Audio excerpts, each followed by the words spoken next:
ਸਤਿ ਸ਼੍ਰੀ ਅਕਾਲ। ਤੁਸੀਂ ਜੁੜੇ ਹੋਏ ਹੋ ਪੰਜਾਬੀ ਰੇਡੀਓ USA ਦੇ ਨਾਲ ਤੇ ਮੈਂ ਹਾਂ ਪ੍ਰਵੀਨ ਸ਼ਰਮਾ ਲੈ ਕੇ ਹਾਜ਼ਰ ਹਾਂ ਪ੍ਰੋਗਰਾਮ ਖਬਰ ਤੇ ਨਜ਼ਰ। ਖਬਰ ਤੇ ਨਜ਼ਰ ਪ੍ਰੋਗਰਾਮ ਦੇ ਵਿੱਚ ਕਈ ਅਹਿਮ ਤੇ ਕਈ ਖਾਸ ਖਬਰਾਂ ਨੂੰ ਲੈ ਕੇ ਚਰਚਾ ਕਰਨ ਦੇ ਲਈ ਜੁੜ ਚੁੱਕੇ ਨੇ ਮਿੰਟੂ ਗੁਰਸਰੀਆ ਜੀ। ਮਿੰਟੂ ਸਤਿ ਸ਼੍ਰੀ ਅਕਾਲ, ਸਵਾਗਤ ਹੈ ਜੀ ਪੰਜਾਬੀ ਰੇਡੀਓ USA ਤੇ। ਜੀ ਸ਼ੁਕਰੀਆ ਸਾਰਿਆਂ ਨੂੰ, ਸਤਿ ਸ੍ਰੀ ਅਕਾਲ ਜੀ। ਖਬਰ ਤੇ ਨਜ਼ਰ ਪ੍ਰੋਗਰਾਮ ਨੂੰ ਸਪਾਂਸਰ ਕਰਦੇ ਨੇ ਖਾਲਸਾ ਇੰਸ਼ੋਰੈਂਸ ਏਜੰਸੀ ਵਾਲੇ, ਜਿਨ੍ਹਾਂ ਤੋਂ ਤੁਸੀਂ ਹਰ ਤਰੀਕੇ ਦੀ ਇੰਸ਼ੋਰੈਂਸ ਲੈ ਸਕਦੇ ਹੋ। ਇੰਸ਼ੋਰੈਂਸ ਬਾਰੇ ਪਤਾ ਕਰਨ ਦੇ ਲਈ ਇਹਨਾਂ ਦਾ ਨੰਬਰ ਹੈ 4082722500। ਇਹ 1992 ਤੋਂ ਲਗਾਤਾਰ ਇੰਸ਼ੋਰੈਂਸ ਬਿਜ਼ਨਸ ਦੇ ਵਿੱਚ ਸ਼ਾਨਦਾਰ ਸੇਵਾਵਾਂ ਦੇ ਰਹੇ ਨੇ ਤੇ ਅਮਰੀਕਾ ਭਰ ਦੇ ਵਿੱਚ ਇੰਸ਼ੋਰੈਂਸ ਕਰਦੇ ਨੇ। ਅੱਜ ਹੀ ਕਾਲ ਕਰੋ 4082722500 ਤੇ। ਟਰਕੀਅਨ ਇਮੀਗ੍ਰੇਸ਼ਨ ਲਾ ਫਰਮ ਵਾਲੇ ਜੇ ਟਰਕੀਅਨ ਟੋਨੀ ਟਰਕੀਅਨ ਦੇ ਨਾਲ ਤੁਸੀਂ US ਇਮੀਗ੍ਰੇਸ਼ਨ ਬਾਬਤ ਕੋਈ ਵੀ ਸਲਾਹ ਕਰਨੀ ਹੈ, ਕੋਈ ਵੀ ਸਵਾਲ ਪੁੱਛਣਾ ਤੇ ਇਹਨਾਂ ਦਾ ਨੰਬਰ ਹੈ 4159090503। Charan Singh Sukhwinder Dhaliwal Arizona, Jaswinder Singh Nachhattar Kaur Nagra Roseville, Krishan Dhanota Yuba City, Baljinder Singh ਨੇ ਜਰੂਰਲੈਂਡ, Paramjit Kaur Angi Vacaville, Pritpal Singh Sidhu Fresno, GNLU ਵਾਲੇ ਟਰੱਕ ਵਾਸ਼ ਕਰਦੇ ਨੇ, ਆਇਲ ਚੇਂਜ ਕਰਦੇ ਨੇ, ਏਅਰ ਬ੍ਰੇਕਾਂ ਦਾ ਕੰਮ ਤਸੱਲੀ ਬਖਸ਼ ਕਰਵਾ ਸਕਦੇ, ਨਵੇਂ ਪੁਰਾਣੇ ਟਾਇਰ ਵੀ ਇਹਨਾਂ ਤੋਂ ਮਿਲਦੇ ਨੇ। ਲੋਕੇਸ਼ਨ ਆ ਸੈਂਤਾ ਨੇਲਾ ਦੀ, ਨਿੰਮਾ ਸੋਤਾ ਦੇ ਨਾਲ ਗੱਲ ਕੀਤੀ ਜਾ ਸਕਦੀ ਹੈ 2092770113 ਤੇ। ਜੱਸੀ ਗਿੱਲ, ਭੁਪਿੰਦਰ ਸਿੰਘ, ਨਿਰਮਲ ਸਿੰਘ ਸੰਧੂ ਫੈਮਿਲੀ ਬੇਕਰਸਫੀਲਡ ਤੇ ਐਂਟੀਲੂਪ ਟਰੱਕ ਸਟਾਪ ਵਾਲੇ। ਇਹਨਾਂ ਸਾਰੇ ਹੀ ਸਪਾਂਸਰਸ ਦਾ ਬਹੁਤ ਬਹੁਤ ਧੰਨਵਾਦ। ਤੇ ਜੇਕਰ ਤੁਸੀਂ ਵੀ ਪੰਜਾਬੀ ਰੇਡੀਓ USA ਦੇ ਇਹਨਾਂ ਪ੍ਰੋਗਰਾਮਾਂ ਨੂੰ ਸਪਾਂਸਰ ਕਰਨਾ ਚਾਹੁੰਦੇ ਹੋ ਤਾਂ ਸਟੂਡੀਓ ਦਾ ਨੰਬਰ ਹੈ 4082725200। ਅੱਜ ਦਾ ਇਹ ਖਬਰ ਤੇ ਨਜ਼ਰ ਪ੍ਰੋਗਰਾਮ ਸਾਲ 2024 ਦੀ 16 ਮਾਰਚ ਦਾ ਪ੍ਰੋਗਰਾਮ ਹੈ ਤੇ ਦਿਨ ਅੱਜ ਸ਼ਨੀਵਾਰ ਹੈ। ਮਿੰਟੂ ਜੀ, ਅੱਜ ਦੀਆਂ ਹੈਡਲਾਈਨ ਕੀ ਰਹੀਆਂ ਜੀ? ਜੀ ਤੇ ਆਪਾਂ ਵਧੀਏ ਸਕੌਡਾ ਦੇ ਵੱਲ। ਵਾਂਟਡ ਸਕੌਡਾ ਜਿਹੜਾ ਕਾਫੀ ਸਮੇਂ ਤੋਂ ਵਾਂਟਡ ਚੱਲਿਆ ਆ ਰਿਹਾ ਸੀ, ਪੁਲਿਸ ਨੇ ਕਹਿੰਦੇ ਮਿੰਟੂ ਜੀ ਸਕੀਮ ਦੇ ਨਾਲ ਚੱਕ ਲਿਆ ਜੀ। ਦੇਖੋ, ਅਮਨ ਸਕੋਡਾ ਜਿਹੜਾ ਸੀਗਾ ਉਹ ਕੱਲ ਗ੍ਰਿਫਤਾਰ ਕਰ ਲਿਆ ਸੀਗਾ ਵਾਰਾਣਸੀ ਤੋਂ। ਅਮਨ ਸਕੋਡਾ ਉਹ ਇੱਕ ਵਿਅਕਤੀ ਹੈ ਜਾਂ ਕਹਿ ਲਓ ਕਿ ਨੌਜਵਾਨ ਆ, ਜਿਸਨੇ ਪੰਜਾਬ ਪੁਲਿਸ ਦੇ ਮਹਿਕਮੇ ਦੇ ਵਿੱਚ ਪੰਜਾਬ ਪੁਲਿਸ ਦੇ ਅਧਿਕਾਰੀਆਂ ਨੂੰ ਵੀ ਨਹੀਂ ਬਖਸ਼ਿਆ ਜੀ।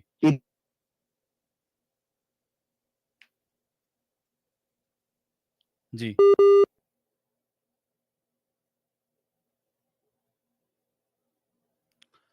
ਸੋ ਪਿੰਕੀ ਦੀ ਮੌਤ ਹੋ ਗਈ ਸੀਗੀ, ਪਰ ਉਸ ਤੋਂ ਪਹਿਲਾਂ ਉਹਨੇ ਇਹ ਕਹਿ ਕੇ ਖਲਬਲੀ ਮਚਾ ਦਿੱਤੀ ਸੀ, ਇਹ ਕਹਿ ਕੇ ਉਸਨੇ ਸਨਸਨੀ ਫੈਲਾ ਦਿੱਤੀ ਸੀਗੀ ਕਿ ਉਸਨੂੰ ਦੁਬਾਰਾ ਨੌਕਰੀ ਤੇ ਚੜਵਾਉਣ ਵਾਸਤੇ 50 ਲੱਖ ਦਾ ਸੌਦਾ ਹੋਇਆ ਸੀਗਾ।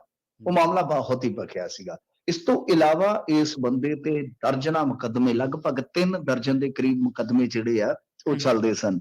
ਇਹ ਬਦਲੀਆਂ ਵੀ ਕਰਾਉਂਦਾ ਸੀ, ਹਾਲਾਂਕਿ ਸਧਾਰਨ ਸੀਗਾ, ਇੱਥੇ ਅਬੋਹਰ ਹੀ ਪੜ੍ਹਦਾ ਸੀਗਾ। ਫਿਰ ਉਸ ਤੋਂ ਬਾਅਦ ਇਹ ਚੰਡੀਗੜ੍ਹ ਯੂਨੀਵਰਸਿਟੀ ਚਲਾ ਗਿਆ, ਟੁੱਟੀ ਜੀ ਸਕੌਡਾ ਹੁੰਦੀ ਸੀ, ਉੱਥੋਂ ਨਾਂ ਪੈ ਗਿਆ ਸਕੌਡਾ। ਫਿਰ ਹੌਲੀ ਹੌਲੀ ਅਕਾਲੀ ਸਰਕਾਰ 'ਚ ਇਹਦੇ ਨੇੜੇ ਹੋ, ਉਹਦੇ ਨੇੜੇ ਹੋ, ਤੇ ਫਿਰ ਮੁੜ ਕੇ ਅਫਸਰਾਂ ਦੇ ਨੇੜੇ ਹੋ ਕੇ ਅਫਸਰਾਂ ਨੂੰ ਠੱਗੀ ਗਿਆ। ਇਹ ਬੰਦਾ ਪਹਿਲਾਂ ਵੀ ਗ੍ਰਿਫਤਾਰ ਹੋਇਆ ਸੀ। ਉਸ ਗ੍ਰਿਫਤਾਰੀ ਦਾ ਕਿੱਸਾ ਵੀ ਸ਼ਾਇਦ ਮੈਂ ਤੁਹਾਨੂੰ ਸੁਣਾਇਆ ਸੀਗਾ ਕਿ ਇੱਕ SSP ਸੀ ਜਿਸਨੂੰ ਇਮਾਨਦਾਰ ਸਮਝਿਆ ਜਾਂਦਾ ਸੀਗਾ, ਉਸਨੇ ਇੱਕ ਥਾਣੇਦਾਰ ਨੂੰ ਬੁਲਾ ਕੇ ਪੁੱਛਿਆ, ਜਿਹੜਾ ਬੜਾ ਹੀ ਮਤਲਬ ਕਿ ਮਿਹਨਤੀ ਸੀਗਾ। ਉਹਨੇ ਆਖਿਆ ਮੈਨੂੰ ਸਕੌਡਾ ਚਾਹੀਦਾ। ਉਹਨੇ ਆਖਿਆ ਦੇਖੋ ਜੀ, ਤੁਹਾਡੇ ਫਲਾਣੇ ਥਾਣੇਦਾਰ, ਜਿਹੜਾ ਥਾਣੇਦਾਰ ਉਹ ਤੁਹਾਡੇ ਸਾਹਮਣੇ ਖਲੋਤਾ, ਉਹਦਾ ਮੋਬਾਈਲ ਚੈੱਕ ਕਰ ਲਓ, ਤੁਹਾਨੂੰ ਸਕੌਡਾ ਮਿਲ ਜਾਣਾ। ਤਾਂ ਹੋਇਆ ਉਹੀ ਸੀਗਾ। ਫਿਰ ਉਸ ਥਾਣੇਦਾਰ ਤੇ ਜਦੋਂ ਦਬਾਅ ਬਣਿਆ, ਕਿਉਂਕਿ ਉਹਦੇ ਮੋਬਾਈਲ ਦੇ ਵਿੱਚ ਉਹਦਾ ਨੰਬਰ ਫੀਡ ਸੀਗਾ, ਤੇ ਉਦੋਂ ਇਹਨੂੰ ਜਾ ਕੇ ਫੜ ਕੇ ਲਿਆਂਦਾ ਸੀ ਓਡੀਸ਼ਾ ਤੋਂ। ਉਸ ਤੋਂ ਬਾਅਦ ਫਿਰ ਇਹਨੇ ਬਾਹਰ ਨਿਕਲ ਕੇ ਉਹੀ ਕੰਮ ਸ਼ੁਰੂ ਕਰ ਦਿੱਤਾ। ਬਹਰਹਾਲ ਗੱਲ ਇਹ ਆ ਕਿ ਹੁਣ ਤੇ ਧਮਕੀਆਂ ਤੱਕ ਵੀ ਮਾਮਲਾ ਚਲੇ ਗਿਆ ਸੀਗਾ। ਫਿਰ ਹੌਲੀ ਹੌਲੀ ਇਹ ਮਾਮਲਾ ਜਿਹੜਾ ਸੀਗਾ ਤੁਰਦਾ ਤੁਰਦਾ ਬਾਅਦ ਚ ਹਾਈ ਕੋਰਟ ਤੱਕ ਗਿਆ ਕਿ ਕਿਸ ਤਰ੍ਹਾਂ ਇਹ ਬੰਦਾ ਨਾ ਸਿਰਫ ਕਥਿਤ ਤੌਰ ਤੇ ਠੱਗੀਆਂ ਠੋਰੀਆਂ ਕਰ ਰਿਹਾ, ਬਲਕਿ ਡਰਾਵੇ ਧਮਕਾਵੇ ਵੀ ਚੱਲਦੇ ਆ। ਇਸ ਤੋਂ ਬਾਅਦ ਫਿਰ ਹਾਈ ਕੋਰਟ ਸਖਤ ਹੋ ਗਿਆ ਸੀਗਾ, ਤਾਂ ਉਹਨਾਂ ਨੇ ਸਿੱਧੇ ਤੌਰ ਤੇ ਕਿਹਾ ਸੀਗਾ ਕਿ ਜਿਹੜੇ ਜਿਹੜੇ ਥਾਣਿਆਂ ਦੇ ਵਿੱਚ ਮੁਕੱਦਮੇ, ਉਹਨਾਂ ਥਾਣੇਦਾਰਾਂ ਦੀ ਜਿਹੜੀ ਤਨਖਾਹ ਸੈਲਰੀ ਅਟੈਚ ਕਰ ਦੋ, ਇਹ ਆਪੇ ਲੱਭਣਗੇ। ਤਾਂ ਤੁਸੀਂ ਅੰਦਾਜ਼ਾ ਲਾ ਲਓ ਕਿ ਆਹ ਕੁਛ ਹਫ਼ਤੇ ਬੀਤੇ ਆ, ਪਹਿਲਾਂ ਇਹਨਾਂ ਨੇ ਇੱਕ ਨੋਟਿਸ ਜਾਰੀ ਕੀਤਾ ਸੀ, ਇਨਾਮ ਰੱਖਿਆ ਸੀ ਸਕੌਡਾ ਤੇ, ਹੁਣ ਵਾਰਾਣਸੀ ਚੋਂ ਜਾ ਲੱਭਿਆ। ਇਹਨੂੰ ਉੱਥੇ ਫੜਿਆ ਕਿਸ ਤਰ੍ਹਾਂ ਗਿਆ? ਇਹਨੂੰ ਬੜੀ ਸਕੀਮ ਨਾਲ ਚੁੱਕਿਆ, ਕਿਉਂਕਿ ਸ਼ਾਇਦ ਇਹਨੇ ਫੋਨ ਯੂਜ਼ ਕਰ ਲਿਆ ਜਾਂ ਕੁਛ ਹੋਰ ਕੋਈ ਇਨਪੁਟ ਮਿਲੀ, ਮੈਨੂੰ ਇਹਦੇ ਬਾਰੇ ਨਹੀਂ ਪਤਾ ਅੰਦਰੂਨੀ ਤੌਰ ਤੇ, ਪਰੰਤੂ ਪੁਲਿਸ ਨੂੰ ਪਤਾ ਲੱਗ ਗਿਆ ਕਿਸੇ ਵੀ ਤਕਨੀਕ ਦੇ ਜ਼ਰੀਏ ਕਿ ਸਕੌਡਾ ਵਾਰਾਣਸੀ ਦੇ ਨੇੜੇ ਹੈਗਾ, ਕਿਉਂਕਿ ਪਹਿਲਾਂ ਗੁਜਰਾਤ ਸੀ, ਇਹਦੀ ਗੁਜਰਾਤ ਦੀ ਲੋਕੇਸ਼ਨ ਸੀ, ਗੁਜਰਾਤ ਚੋਂ ਐਂਟਰ ਕੀਤਾ ਹੈ ਵਾਰਾਣਸੀ ਚ। ਵਾਰਾਣਸੀ ਦੇ ਵਿੱਚ ਇੱਕ ਇਲਾਕਾ ਸੀਗਾ ਰਵਿੰਦਰਪੁਰੀ, ਉਹਦੇ ਵਿੱਚ ਇਹਨੇ ਇੱਕ ਫਲੈਟ ਲੈ ਰੱਖਿਆ ਸੀਗਾ। ਉੱਥੇ ਇੱਕ ਥਾਣਾ ਢਿੱਲੂਪੁਰੀ, ਉਸ ਪੁਲਿਸ ਨੂੰ ਫਿਰ ਸੂਚਿਤ ਕੀਤਾ ਗਿਆ। ਇੱਥੋਂ ਦੀ ਪੁਲਿਸ ਪਾਰਟੀ ਵੀ ਪਹੁੰਚ ਗਈ ਸੀਗੀ, ਇਹਨਾਂ ਨੇ ਸ਼ਾਮੀ ਫੜ ਲੈਣਾ ਸੀਗਾ, ਪਰ ਇਹ ਬੰਦਾ ਉੱਥੇ ਹੈ ਨਹੀਂ ਸੀਗਾ। ਠੀਕ ਹੈ ਜੀ। ਫਿਰ ਇਹਨਾਂ ਨੇ ਰੇਡ ਵੀ ਮਾਰੀ ਫਲੈਟ ਦੇ ਵਿੱਚ ਕਿ ਇਹ ਪੱਕਾ ਹੋ ਜਾਏਗਾ। ਆਲੇ ਦੁਆਲੇ ਉਹ ਪਤਾ ਕੀਤਾ ਜਾ ਚੁੱਕਾ ਸੀ, ਤਾਂ ਉਹਨਾਂ ਨੇ ਕਿਹਾ ਕਿ ਇਹ ਬੰਦਾ ਜਿਹੜਾ ਵਿਅਕਤੀ ਹੈ ਆਪਣੇ ਆਪ ਨੂੰ ਰੀਅਲ ਐਸਟੇਟ ਦਾ ਕਾਰੋਬਾਰੀ ਦੱਸਦਾ ਹੈ, ਠੀਕ ਹੈ ਜੀ। ਪਰੰਤੂ ਫਲੈਟ ਚੋਂ ਸਿਰਫ ਚਾਹ ਪੀਣ ਬਾਹਰ ਨਿਕਲਦਾ ਹੈ, ਬਾਕੀ ਕਦੇ ਬਾਹਰ ਨਹੀਂ ਵੇਖਿਆ ਗਿਆ। ਤਾਂ ਇੰਤਜ਼ਾਰ ਕੀਤਾ ਗਿਆ ਕਿ ਚਾਹ ਦੀ ਤਲਬ ਕਦੋਂ ਲੱਗੇਗੀ। ਤਲਬ ਵੀ ਬਹੁਤ ਕੁੱਤੀ ਚੀਜ਼ ਆ, ਕਈ ਵਾਰ ਮਰਵਾ ਦਿੰਦੀ ਆ ਬੰਦੇ ਨੂੰ। ਜਿਵੇਂ ਇਹ ਚਾਹ ਪੀਣ ਬਾਹਰ ਨਿਕਲਿਆ ਤੇ ਫਿਰ ਪੁਲਿਸ ਵਾਲਿਆਂ ਝਾਟਾ ਸਕਾ, ਠੀਕ ਹੈ, ਤਾਂ ਨਾਲ ਦੀ ਨਾਲ ਚੁੱਕ ਲਿਆ। ਸੋ ਸਕੋਡਾ ਇਸ ਤਰ੍ਹਾਂ ਚੁੱਕਿਆ ਗਿਆ। ਅਮਨ ਸਕੋਡਾ ਹੁਣ ਜੇ ਆਏਗਾ, ਮੇਰੀ ਗਰੰਟੀ ਆ, ਜੇ ਕੋਈ ਤਗੜਾ ਪੁਲਿਸ ਅਧਿਕਾਰੀ ਬਿਨਾਂ ਕਿਸੇ ਦਬਾਅ ਤੋਂ ਇਹਦੀ ਪੁੱਛਗਿੱਛ ਕਰ ਜਾਵੇ ਤੇ ਨੰਗੇ ਹੋ ਜਾਣਗੇ।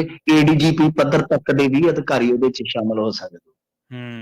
ਸੋ ਦੇਖਦੇ ਆ ਹੁਣ ਇਹ ਜਿਹੜੀ ਇੰਟਰੋਗੇਸ਼ਨ ਹੈ ਉਹ ਕਿਸ ਪੱਧਰ ਦੀ ਹੋਏਗੀ, ਕਿਸ ਤਰ੍ਹਾਂ ਦੀ ਹੋਏਗੀ।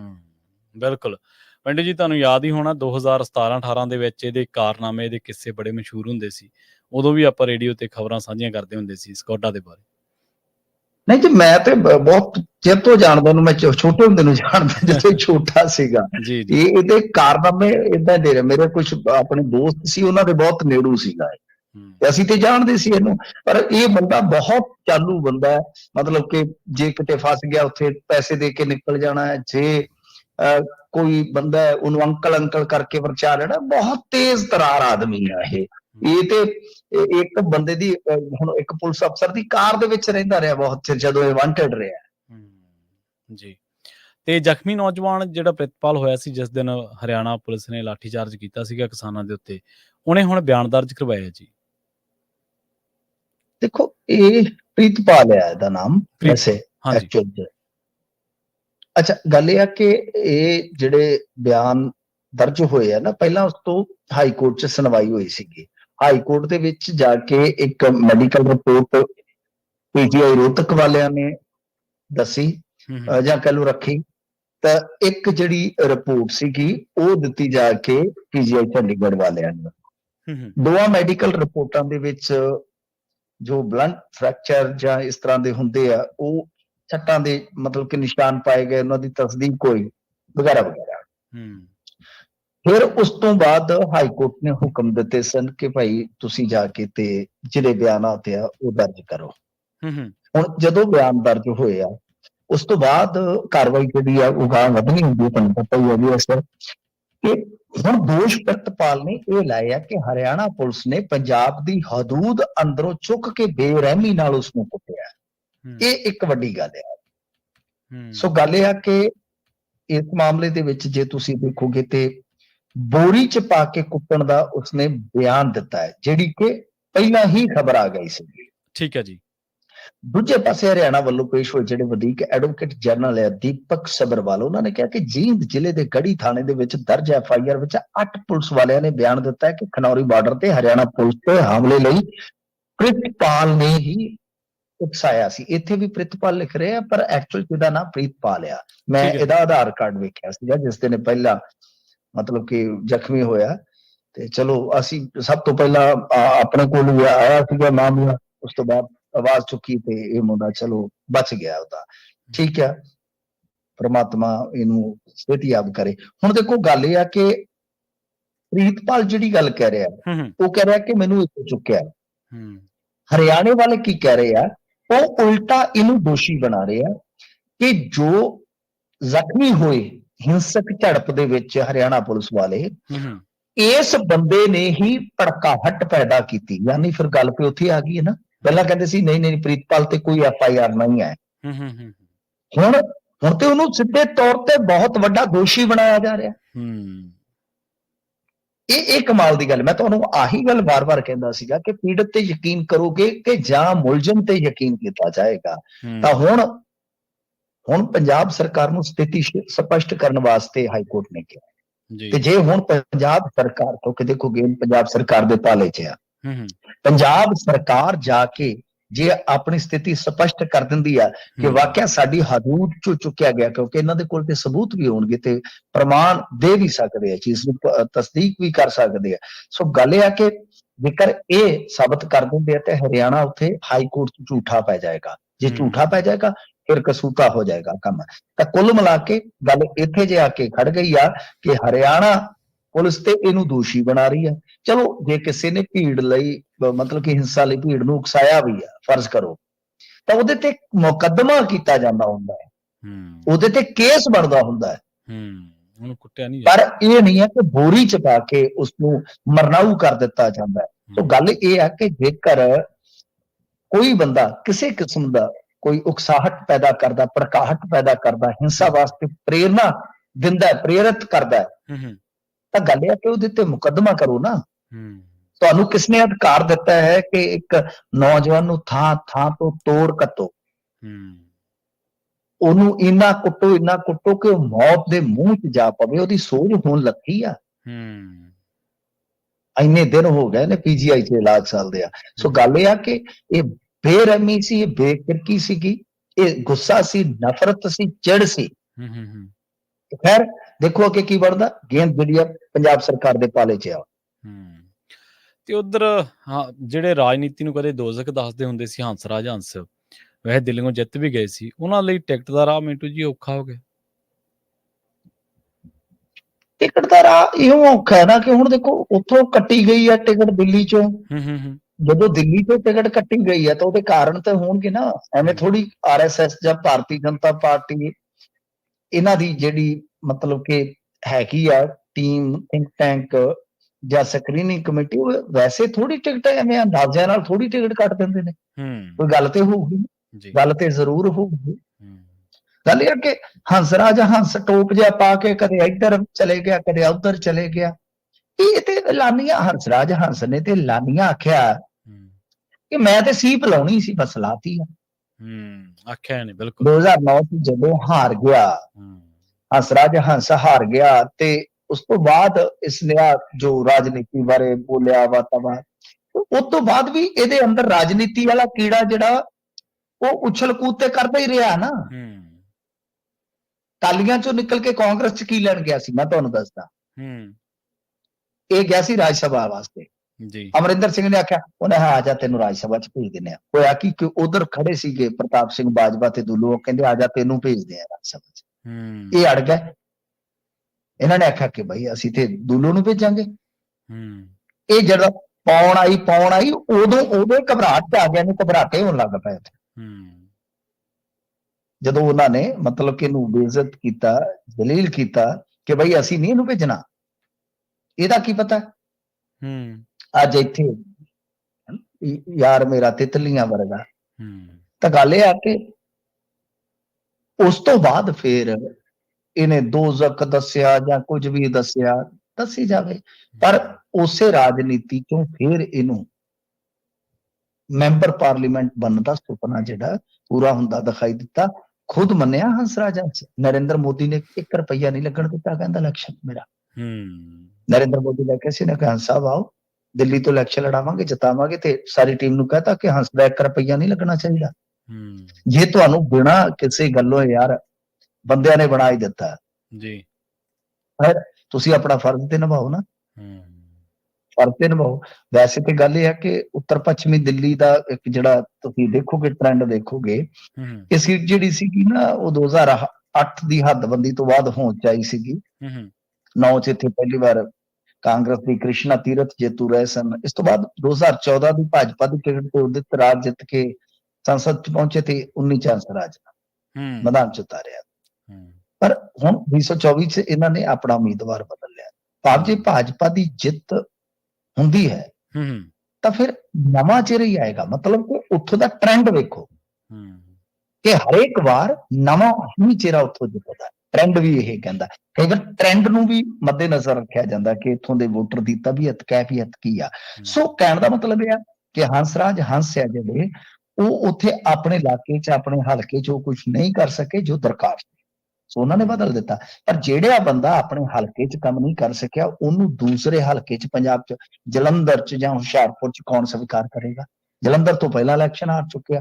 ਹੁਸ਼ਿਆਰਪੁਰ ਵਾਲੀ ਜਿਹੜੀ ਹੈਗੀ ਆ ਭਾਜਪਾ ਉਹ ਕਿਵੇਂ ਕਬੂਲ ਕਰੂਗੀ ਕਿ ਜਿਹੜਾ ਬੰਦਾ ਉੱਥੇ ਨਹੀਂ ਹਲਕਾ ਸਾਂਭ ਸਕਿਆ ਇਹਨੂੰ ਲਿਆ ਕੇ ਹੁਣ ਤੁਸੀਂ ਸਾਡੇ ਤੇ ਥੋਪੋਗੇ। ਸੋ ਇਸ ਕਰਕੇ ਹੰਸਰਾਜ ਹੰਸ ਦੀ ਟਿਕਟ ਦਾ ਰਸਤਾ ਔਖਾ ਹੋ ਗਿਆ।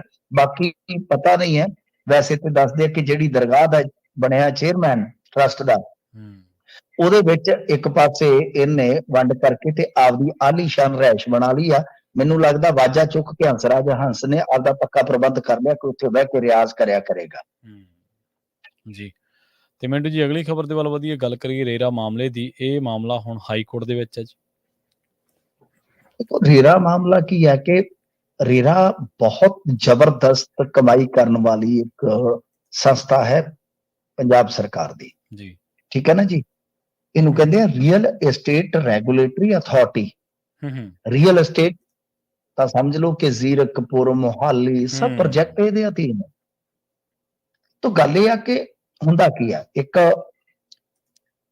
ਪਟੀਸ਼ਨ ਦਾਖਲ ਕੀਤੀ ਜਾਂਦੀ ਆ ਜੀ। ਤਾਂ ਇਹਦੇ ਵਿੱਚ ਜੋ 12 ਮਾਰਚ ਦੀ ਇਹਨਾਂ ਨੇ ਜਾਰੀ ਕੀਤੀ ਹੈ ਨਾ ਨੋਟੀਫਿਕੇਸ਼ਨ ਵਾਲੀ ਕਹਾਣੀ, ਉਹਦੇ ਤੇ ਬੰਦਾ ਉਹ ਕਹਿੰਦੇ ਆ ਕਿ ਪੰਜਾਬ ਦੇ ਵਿੱਚ ਰੇਰਾ ਦਾ ਇੱਕ ਚੇਅਰਮੈਨ ਤੇ 2 ਮੈਂਬਰ ਇੱਕੋ ਵੇਲੇ ਕੰਮ ਕਰ ਰਹੇ ਸਨ। 5 ਜਨਵਰੀ 2024 ਨੂੰ ਮੈਂਬਰ ਅਜੇਪਾਲ ਸਿੰਘ ਰਿਟਾਇਰ ਹੋ ਗਏ। ਉਸ ਤੋਂ ਬਾਅਦ ਨਾਟਕੀ ਢੰਗ ਦੇ ਨਾਲ ਚੇਅਰਮੈਨ, ਇਹ ਚੇਅਰਮੈਨ ਜਿਹੜਾ ਪਾਸਿਓ ਲਿਆਂਦਾ ਸੀ ਅਰਵਿੰਦ ਕੇਜਰੀਵਾਲ ਦਾ ਪਿਆਰਾ ਮਿੱਤਰ, 7 ਫਰਵਰੀ ਨੂੰ ਅਸਤੀਫਾ ਦੇ ਦਿੱਤਾ। ਅਜਿਹੇ ਚ ਕੇਵਲ ਇੱਕੋ ਹੀ ਮੈਂਬਰ ਬਾਕੀ ਰਿਹਾ ਜਿਹਦੇ 4 ਮਹੀਨੇ ਦੇ ਲਈ, ਮਤਲਬ ਕਿ ਜਿਹਦੇ 4 ਮਹੀਨੇ ਦੇ ਲਈ ਖਾਤੇ 'ਚ ਛੁੱਟੀ ਪਾ ਦਿੱਤੀ ਗਈ, ਇਹਨੂੰ ਛੁੱਟੀ ਤੇ ਭੇਜ ਦਿੱਤਾ ਗਿਆ। ਕਮਾਲ ਦੀ ਗੱਲ ਹੈ। ਦੇਖੋ, ਇੱਕ ਰਿਟਾਇਰ ਹੋ ਗਿਆ, ਦੂਜਾ ਅਸਤੀਫਾ ਦੇ ਗਿਆ ਜਿਹੜਾ ਕੇਜਰੀਵਾਲ ਦਾ ਲੰਗੋਟੀਆ ਸੀ, ਤੇ ਤੀਜਾ ਛੁੱਟੀ ਤੇ ਕਰਾ ਦਿੱਤਾ ਜਾਂਦਾ। ਇਸ ਤੋਂ ਬਾਅਦ ਸਰਕਾਰ ਨੇ 9 ਮਾਰਚ ਨੂੰ ਰੇਰਾ ਦੇ ਚੇਅਰਮੈਨ ਤੇ ਮੈਂਬਰਾਂ ਦੀਆਂ ਨਿਯੁਕਤੀਆਂ ਹੋਣ ਤੱਕ, ਮਤਲਬ ਕਿ ਜੋ ਹੁੰਦਾ ਹੀ ਆ ਕੰਮਕਾਰ, ਉਹਦੇ ਵਾਸਤੇ 11 ਮਾਰਚ ਤੱਕ ਇਤਰਾਜ਼ ਮੰਗਦਾ ਹੈ ਜੀ। ਮਤਲਬ ਕਿ 9 ਮਾਰਚ ਨੂੰ ਰੇਰਾ ਦੇ ਚੇਅਰਮੈਨ ਤੇ ਮੈਂਬਰਾਂ ਦੀਆਂ ਨਿਯੁਕਤੀਆਂ ਹੋਣ ਤੱਕ ਜੋ ਮਤਲਬ ਕਿ ਹੁੰਦੇ ਆ ਇਤਰਾਜ਼ ਵਗੈਰਾ, ਉਹ ਕਿਹਾ ਕਿ ਮੰਗ ਲੈ ਵੀ 11 ਮਾਰਚ ਤੱਕ ਉਹ ਜਿਹੜੇ ਆ ਉਹ ਦੇ ਦਿਓ। ਪਰ ਅਗਾਂਹ 9 ਮਾਰਚ ਨੂੰ ਸ਼ਨੀਵਾਰ ਹੈ ਤੇ 10 ਨੂੰ ਐਤਵਾਰ ਹੈ, ਤੇ ਇਤਰਾਜ਼ ਕਿਹਨੇ ਲਾਉਣਾ ਸੀ? ਉਹ ਕਹਿੰਦੇ ਕਿ ਇਹ ਸਾਰਾ ਕੁਝ ਜਿਹੜਾ ਕੀਤਾ ਗਿਆ ਇਹ ਸ਼ੱਕ ਪੈਦਾ ਕਰਦਾ ਹੈ, ਕਿਉਂਕਿ ਇੱਕ ਮੈਂਬਰ ਨੂੰ ਜਿਸ ਤਰ੍ਹਾਂ ਗੈਰ ਜ਼ਰੂਰੀ ਛੁੱਟੀ ਤੇ ਭੇਜਿਆ ਗਿਆ, ਤਾਂ ਭਈ ਇਹ ਤੇ ਆਪਣੇ ਆਪ ਦੇ ਵਿੱਚ ਬਹੁਤ ਘੋਲ-ਮੋਲ ਲੱਗਦਾ।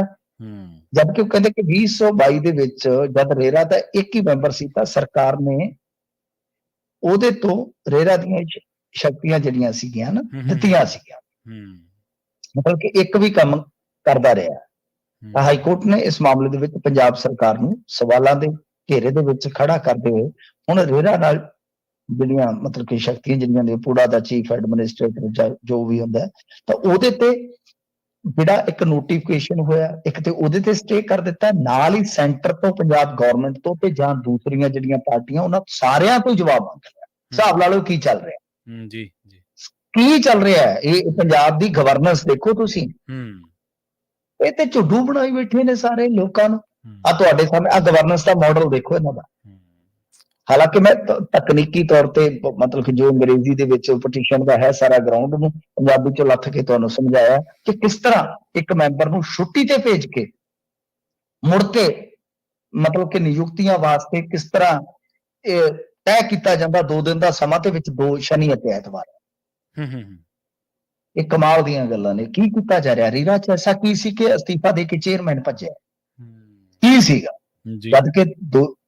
ਜਦਕਿ ਦੋਸ਼ ਤੇ ਬਹੁਤ ਤਰ੍ਹਾਂ ਦੇ ਲੱਗਦੇ ਨੇ, ਕਿਉਂਕਿ ਪ੍ਰੋਜੈਕਟ ਬਹੁਤ ਤਗੜੇ ਅਟਕੇ ਪਏ ਸਨ। ਸੋ ਇਸ ਮਾਮਲੇ ਦੇ ਵਿੱਚ ਹੁਣ ਦੇਖੋ ਪੰਜਾਬੀ ਮੀਡੀਆ ਤਾਂ ਸਾਇਲੈਂਟ ਰਹਿੰਦਾ, ਕਿਉਂਕਿ ਬਹੁਤ ਵੱਡਾ ਮੀਡੀਆ ਦਾ ਹਿੱਸਾ ਇਹਨਾਂ ਨੇ ਖਰੀਦ ਲਿਆ ਮੇਨ ਸਟ੍ਰੀਮ ਦਾ। ਜੀ, ਮੋਦੀ ਮੀਡੀਆ ਕਹਿੰਦੇ ਸੀ, ਗੋਦੀ ਮੀਡੀਆ, ਆ ਵੀ ਮੀਡੀਆ, ਇਹ ਘੋੜੀ ਮੀਡੀਆ ਬਣਿਆ ਪਿਆ, ਇਹਦੇ ਤੇ ਸਵਾਰ ਹੋਏ ਬੈਠੇ ਨੇ। ਖੈਰ, ਆ ਗਵਰਨੈਂਸ ਦਾ ਮਾਡਲ ਹੈਗਾ ਜੀ, ਜਿਹੜੇ ਕਹਿੰਦੇ ਜੀ ਅਸੀਂ ਗਵਰਨ ਬਹੁਤ ਬਿਹਤਰੀਨ ਤਰੀਕੇ ਨਾਲ ਕਰਦੇ ਹਾਂ। ਰੇਰਾ ਵਰਗੀ ਇਹ ਕਮਾਈ ਖੋਰੀ ਮਤਲਬ ਕਿ ਇਹਨਾਂ ਦੀ ਇੱਕ ਐਸੀ ਬਾਡੀ ਹੈ ਜਿਹੜੀ ਬਹੁਤ ਪੈਸਾ ਬਣਾ ਸਕਦੀ ਹੈ ਤੇ ਡਿਵੈਲਪਮੈਂਟ ਬਹੁਤ ਹੁੰਦੀ ਹੈ। ਸੋ ਇਸ ਕਰਕੇ ਇੱਥੇ ਜਿਹੜਾ ਕੰਮਕਾਰ ਚੱਲ ਰਿਹਾ, ਦੋਸ਼ ਲੱਗ ਰਹੇ ਨੇ ਕਿ 180 ਦੇ ਕਰੀਬ ਪ੍ਰੋਜੈਕਟ ਜਿਹੜੇ ਆ ਉਹ ਲਮਕਾਏ ਗਏ। ਉਹਦੇ ਵਿੱਚ 80 ਇਕੱਲੇ ਮੋਹਾਲੀ ਦੇ ਕਿਉਂ ਲਟਕਾਏ ਗਏ? ਕਾਹਤੋਂ ਲਟਕਾਏ ਗਏ? ਬਹੁਤ ਵੱਡਾ ਸਵਾਲ ਹੈ, ਕਿਉਂਕਿ ਬਹੁਤ ਵੱਡੇ ਬੰਡਲ ਹੁੰਦੇ ਆ ਇਸ ਮਾਮਲੇ ਦੇ। ਜੀ, ਤੇ ਸ਼ਿਲੌਂਗ ਦੇ ਸਿੱਖਾਂ ਦੇ ਵਿੱਚ ਸਹਿਮ ਦਾ ਮਾਹੌਲ ਹੈ ਮਿੰਟੂ ਜੀ? ਦੇਖੋ ਉੱਥੇ ਧਮਾਕਾ ਹੋ ਗਿਆ ਸੀਗਾ, ਇਹ ਮਾਮਲਾ ਸਭ ਨੂੰ ਪਤਾ ਹੀ ਆ। ਪੰਜਾਬੀ ਲੇਨ ਬਹੁਤ ਪੁਰਾਣੇ ਸਮੇਂ ਤੋਂ ਉੱਥੇ ਸਾਡੇ ਪੰਜਾਬੀ ਭਾਈਚਾਰੇ ਦੇ ਲੋਕ ਰਹਿੰਦੇ ਆ, ਤਾਂ ਉਹ ਜਿਹੜੀ ਜਗ੍ਹਾ ਸੀਗੀ ਜਿੱਥੇ ਇਹਨਾਂ ਨੂੰ ਜਾ ਕੇ ਵਸਾਇਆ ਗਿਆ ਸੀ, ਅੰਗਰੇਜ਼ਾਂ ਨੇ ਸਾਫ਼ ਸਫਾਈ ਵਾਸਤੇ ਉੱਥੋਂ ਲਿਜਾ ਕੇ ਬੰਦੇ ਕੁਛ ਵਸਾਏ ਸਨ। ਉਦੋਂ ਵਸੋਂ ਉੱਥੇ ਬਹੁਤ ਘੱਟ ਸੀ। ਬਾਅਦ ਦੇ ਵਿੱਚ ਤੁਹਾਨੂੰ ਪਤਾ ਹੀ ਆ ਸ਼ਹਿਰੀਕਰਨ ਕਿਸ ਤਰ੍ਹਾਂ ਵੱਧਦਾ ਹੈ, ਤੇ ਫਿਰ ਅਖੀਰ ਇਹ ਆ ਕਿ ਉਹ ਜਿਹੜੀ ਪੰਜਾਬੀ ਲੇਨ ਆ, ਜਿਹੜੀ ਇਹਨਾਂ ਦੀ ਬਸਤੀ ਸੀਗੀ, ਉਹ ਬਹੁਤ ਮਤਲਬ ਕਿ ਮਹਿੰਗੀ ਥਾਂ ਬਣ ਗਈ, ਤੇ ਉਸ ਤੋਂ ਬਾਅਦ ਫਿਰ ਸ਼ੁਰੂ ਹੋਇਆ ਉਹਨੂੰ ਖੋਹਣ ਦਾ ਤਹਈਆ ਤਰੱਦਦ ਯਤਨ। ਤਾਂ ਉਹਦੇ ਵਿੱਚ ਬਹੁਤ ਕੁਝ ਹੋਇਆ। ਪਰ ਬੀਤੇ ਦਿਨੀ ਕੀ ਹੋਇਆ ਸੀਗਾ, ਇਹ ਮਾਮਲਾ ਵੈਸੇ ਕੋਰਟ ਦੇ ਵਿੱਚ ਵੀ ਆ, ਸਰਕਾਰਾਂ ਵੀ ਇਹਨੂੰ ਦੇਖ ਰਹੀਆਂ, ਬਹੁਤ ਵੱਡਾ ਇੱਕ ਵਿਵਾਦ ਆ। ਹੁਣ ਉੱਥੇ ਨਾ ਪਿਛਲੇ ਦਿਨੀ ਇੱਕ ਧਮਾਕਾ ਹੋਇਆ ਸੀਗਾ ਜੀ, ਧਮਾਕਾ ਹੋਇਆ ਸੀਗਾ। ਤਾਂ ਹੁਣ ਉੱਥੇ ਦੇ ਡਰੇ ਪਏ ਨੇ, ਸੱਜਣ ਹੈਗੇ ਉੱਥੇ ਹਰੀਜਨ ਪੰਚਾਇਤ ਕਮੇਟੀ ਦੇ ਸਕੱਤਰ ਹੈ ਗੁਰਜੀਤ ਸਿੰਘ। ਉਹਨਾਂ ਨੇ ਕਿਹਾ ਕਿ ਧਮਾਕੇ ਨੇ ਬਈ ਸਾਡੇ ਦਿਲਾਂ ਦੇ ਵਿੱਚ ਤੇ ਖੌਫ ਪੈਦਾ ਕਰ ਦਿੱਤਾ ਹੈ। ਵਿਵਾਦ ਵਾਲੇ ਖੇਤਰ 'ਚ ਰਹਿਣ ਵਾਲੇ ਸਿੱਖ ਭਾਈਚਾਰੇ ਦਾ ਮੰਨਣਾ ਹੈ ਕਿ ਇਹ ਧਮਾਕਾ ਉਹਨਾਂ ਨੂੰ ਮਿਊਨਿਸਪਲ ਜ਼ਮੀਨ 'ਚ ਤਬਦੀਲ ਕਰਨ ਦੇ ਉਦੇਸ਼ ਨਾਲ ਗੱਲਬਾਤ 'ਚ ਵਿਘਨ ਪਾਉਣ ਲਈ ਕੀਤਾ ਗਿਆ। ਮਤਲਬ ਉਹੀ ਮੈਂ ਜੇ ਤੁਹਾਨੂੰ ਸਮਝਾ ਕੇ ਹਟਿਆ ਪਿਛੋਕੜ ਸ਼ਾਟ 'ਚ ਕਿ ਬਈ ਇਹ ਮਾਮਲਾ ਜਿਹੜਾ ਉਹ ਬੇਸ਼ਕੀਮਤੀ ਜ਼ਮੀਨ ਦੇ ਨਾਲ ਜੁੜਿਆ, ਤੇ ਹੁਣ ਉਹਨਾਂ ਨੇ ਦਖਲ ਦੇਣ ਦੀ ਅਪੀਲ ਕੀਤੀ ਅਮਿਤ ਸ਼ਾਹ ਨੂੰ ਕਿ ਭਾਈ ਦਖਲ ਦਿਓ, ਇੱਥੇ ਸਾਨੂੰ ਬਚਾਓ। ਜੀ ਮਿੰਟੂ ਜੀ, ਇਹਨਾਂ ਖਾਸ ਖਬਰਾਂ ਤੇ ਖਾਸ ਜਾਣਕਾਰੀਆਂ ਦੇ ਲਈ ਤੁਹਾਡਾ ਬਹੁਤ ਬਹੁਤ ਧੰਨਵਾਦ ਜੀ। ਜੀ ਸ਼ੁਕਰੀਆ ਜੀ। ਪ੍ਰੋਗਰਾਮ ਖਬਰ ਤੇ ਨਜ਼ਰ ਨੂੰ ਆਪਾਂ ਇੱਥੇ ਸਮਾਪਤ ਕਰਾਂਗੇ। ਤੁਹਾਡਾ ਸਾਰਿਆਂ ਦਾ ਵੀ ਬਹੁਤ ਧੰਨਵਾਦ। ਸਤਿ ਸ਼੍ਰੀ ਅਕਾਲ। ਜੁੜੇ ਰਹੋ ਪੰਜਾਬੀ ਰੇਡੀਓ USA ਦੇ ਨਾਲ।